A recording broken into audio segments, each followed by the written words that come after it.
"Can we share your fries, sir?" a single mom asked at the cafe, unaware she spoke to a billionaire. The rain had just begun to fall when the man in the dark grey coat stepped into the tiny roadside cafe, one of those forgotten places that smelled like warm bread and quiet sorrow. He had come here seeking a moment of silence, the kind that money could never buy, though he had more of it than he ever wanted. But before he could even take off his coat, before he could sink into the solitude he craved, a soft, trembling voice broke through the hum of rainfall and clinking dishes, and those 7 simple words would change everything. "Can we share your fries, sir?" They came from a woman with tired eyes and a child clinging to her side, unaware that she had just spoken to one of the richest men in the country.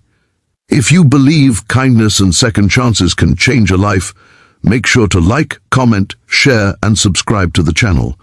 Your support helps these stories reach more hearts like yours. The woman stood there waiting, her clothes still damp from the rain, her hair sticking to her cheeks as if weighed down by more than just water. Her daughter, no more than 6, gazed at the plate of fries on the man's table with a hunger that had nothing to do with greed, just survival. The man, whose name was Adam Ward, looked up slowly, meeting eyes that carried a storm far heavier than the one outside. He nodded without speaking, sliding the plate toward them, and the woman let out a breath that was almost a sob. She apologized again and again, but Adam shook his head gently, noticing the way her daughter's hands trembled as she picked up a fry, savoring the warmth like it was treasure.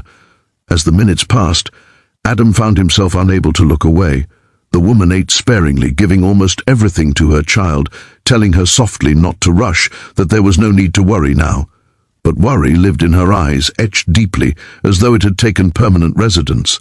Her coat was too thin, her shoes worn out, and her hands showed the kind of wear that came from holding life together with nothing but desperation.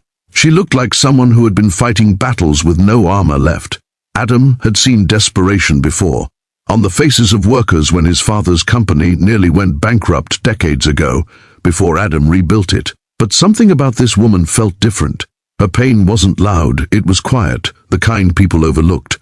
He knew something about that kind of suffering. Despite being a billionaire, he understood loneliness and loss, shadows he had carried since losing his wife 2 years earlier. Her absence had hollowed him out in ways he still couldn't name, and he'd built walls of silence to keep the world away. But this woman, with her trembling courage, had somehow stepped right through them. As she finished the small meal, she thanked him again, her voice shaky but sincere.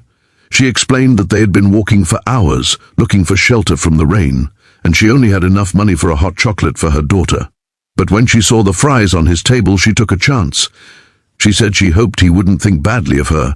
She just didn't want her child to sleep hungry. Adam felt something shift inside him, a gentle cracking of a long-frozen part of his heart. He asked her softly if she was all right, and though she tried to say yes, her voice quivered, betraying the truth. Slowly, piece by piece, her story unfolded. She was a single mother named Maya, abandoned by her husband when the bills grew too heavy. She worked 2 jobs, neither enough to cover rent, and they had been asked to leave their apartment just a week earlier. Since then, she and her daughter had been staying wherever strangers showed mercy. She didn't complain, didn't curse her fate, she simply spoke with the quiet dignity of someone who refused to break, even as life kept pushing her closer to the edge. Adam listened, feeling a heaviness in his chest he hadn't felt in years. He realized that while he had been drowning in grief, he had forgotten that others were struggling just to breathe. He looked at Maya's daughter, whose eyes were now brighter after the small meal, and something inside him whispered that he could not simply walk away. The cafe owner approached Adam as Maya and her daughter stepped aside for a moment, whispering that she came there often, always ordering the cheapest thing on the menu so her child could eat. "She's a good woman, sir," the owner said with a sigh. "Life's just been unfair to her. Unfair." That word echoed through Adam's mind like a bell tolling. He knew unfairness too well, losing his wife, losing his sense of purpose, losing the world he thought he understood. And in this mother and child, he saw a chance not to erase his pain, but to turn it into something meaningful. When Maya returned, ready to thank him one last time before stepping back into the rain, Adam stopped her. He told her she didn't have to leave yet, that he wanted to help. She tried to refuse, embarrassed, afraid of appearing greedy or dependent, But when he asked where she planned to sleep that night, she faltered. She had no answer.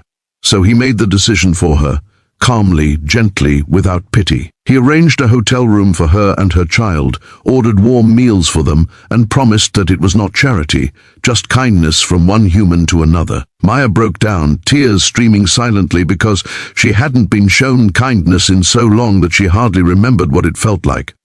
Over the next few days, Adam met with her again and again, learning more about her strengths, her dreams, her fierce love for her daughter.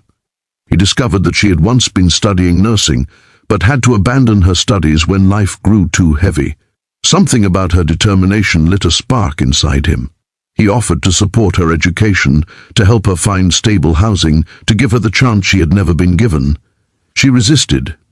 At first, but eventually, the honesty in his intention convinced her that this wasn't a handout. It was a lifeline.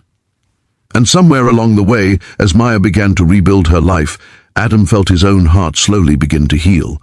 Her gratitude, her resilience, her ability to smile even through the ache, reminded him of the goodness his wealth had never been able to give him: connection, meaning, purpose.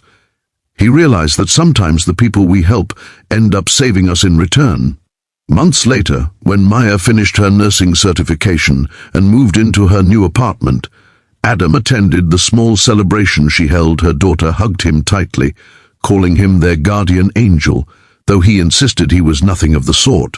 Just a man who had been in the right place at the right time, willing to listen.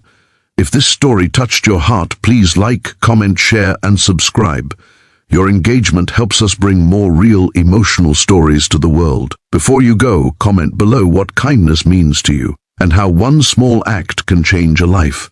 And so, in that tiny cafe on a rainy evening, a plate of fries became the beginning of a new story, one of hope, healing, and the reminder that even the smallest acts of compassion can ripple into miracles we never expect.